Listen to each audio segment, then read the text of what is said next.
Hi guys, welcome back with me again in the channel. On today's tutorial, I'm going to show you how you can use keyframes to zoom an object in a video on CapCut. So you can just start by adding your video into CapCut, and here I'm going to add a keyframe at the start of the video and add another keyframe to where I want the zoom effect to start.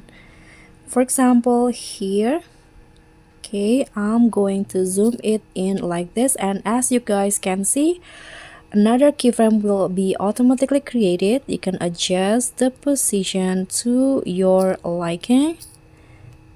Okay, I'm going to zoom in like this, and then you can move forward again, and if you want another zoom effect, you can just adjust the position again.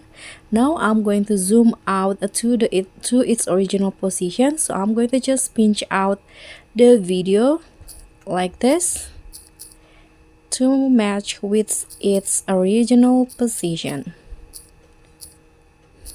Okay, so now the video will go like this. So guys, that's how you can easily zoom using keyframes. Thank you so much for watching. Don't forget to like, comment, and subscribe. Also click on the thanks. Bye.